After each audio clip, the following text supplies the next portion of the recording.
സുഹൃത്തുക്കളെ, നമ്മൾ ഹൈലിലെ മുരിങ്ങ ഫാം സന്ദർശിച്ചിരിക്കുകയാണ്. അതിൻ്റെ വിസിറ്റിങ്ങിൻ്റെ ഭാഗമായിട്ട് അവിടെ ഉള്ളൊരു നമ്മുടെ മലയാളി വ്യക്തി നമുക്ക് ഇവിടുത്തെ കാര്യങ്ങൾ പറഞ്ഞു തരുന്നതാണ് നിങ്ങൾ കാണുന്നത്.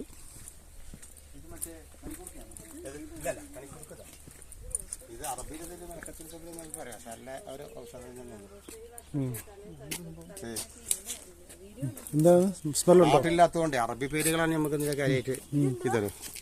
ഇതിന് ഇത് മല്ലീസ എന്ന് അറബിയിൽ പറയല്.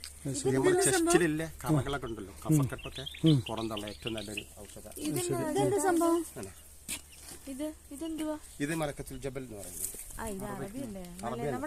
നാട്ടിലിത് കിട്ടുന്ന ഇല്ല, അതുകൊണ്ടാണ് ഇത് ഏറ്റവും നല്ലത്. വെള്ളം തിളപ്പിച്ചിട്ട് കുടിക്കാം. ഇച്ചിരി പറിച്ചു വെച്ചോ. ഇത് മർമരി. ഇതൊക്കെ എന്താ വെച്ചാൽ നമ്മള് ഈ സൗദി സ്ത്രീകളുണ്ടല്ലോ ഇവിടെ കടയിൽ വെക്കുന്ന, അവരെടുത്ത് ഇതിന്റെ പിന്നെ ഓരോ ഉണങ്ങി കൊടുക്കുന്നുണ്ട്. ഇതിന് അറബിയിൽ മർമരി എന്നറിയാം. എന്തിനു വേണ്ടിയുള്ള സ്തംഭന, വയറൊക്കെ സ്തംഭിക്കാൻ ചില വെള്ളം കാച്ചിന്റെ ഇതിനെല്ലാം. പിന്നെ ഇത് നമ്മളെ നാട്ടിലെ അരൂത അല്ല, പപ്പായ അത് നമ്മള് പറിച്ചു വെച്ചത്. പപ്പായ ആക്കണ അവിടെ ഇത് നിങ്ങൾക്ക് അറിയാലോ, അരൂത നാട്ടിലെ അരൂത.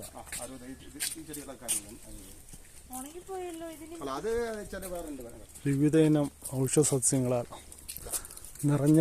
നിറഞ്ഞിരിക്കുന്ന ഒരു തോട്ടമാണിത്. തീർച്ചയായിട്ടും മലയാളികളായ നമ്മൾ കണ്ടിരിക്കേണ്ട ഒരു തോട്ടം കൂടിയാണ്. മരുഭൂമിയിൽ എങ്ങനെ കൃഷി ചെയ്യാം.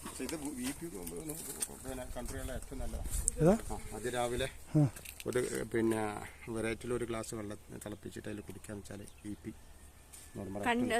കണ്ടിന്യൂസ് ഉപയോഗിക്കണം. റോസാപ്പൂ, നാട്ടിലെ റോസാപ്പൂ കൊണ്ട് നിറഞ്ഞിരിക്കുകയാണ് ഇവിടെ.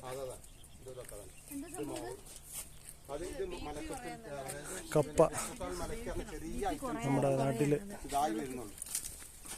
കിട്ടുന്ന കപ്പ. ചെറിയ ഓറഞ്ച്. ഇത് ഭയങ്കര ഔഷധമുള്ള ഓറഞ്ച്. ഇത് ഔഷധം. തൊലിയോടെ കഴിക്കുന്ന. ഇത് പിടിച്ചോ? ഇല്ലല്ലോ. ഇത് പിന്നെ ഒരു 2 മാസം കൂടി വേറൊരു ഭാഗം. ഓറഞ്ചാണ്. പാഷൻ ഫ്രൂട്ട് ഒക്കെ ഉണ്ടല്ലേ? പാഷൻ ഫ്രൂട്ട് ഉണ്ട്. പാഷൻ ഫ്രൂട്ട് നമ്മൾ ഒരു 2000 തൈ ഇവിടെ വെക്കാൻ പോകും.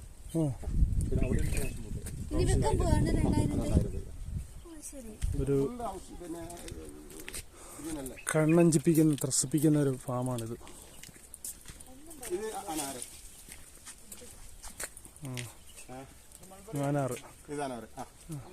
ഇത് അടുത്ത ഫലവൃക്ഷമായ അനാറ്. അനാറാണ്. ഇത് മറ്റേ ഗ്രീൻ ആപ്പിൾ ആണ്. Green apple. അയ്യോ, നമുക്ക് ഗ്രീൻ ആപ്പിൾ കാണാനുള്ളൊരു യോഗമില്ല.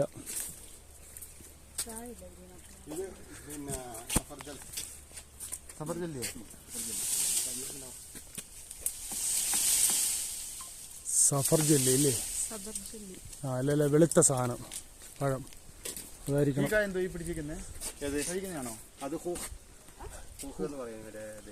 ഹൂക്ക്. അത്തിപ്പഴത്തിന്റെ വേറൊരു.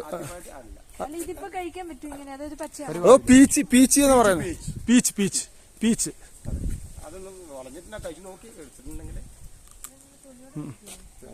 തൊലി ഉരിക്കണം.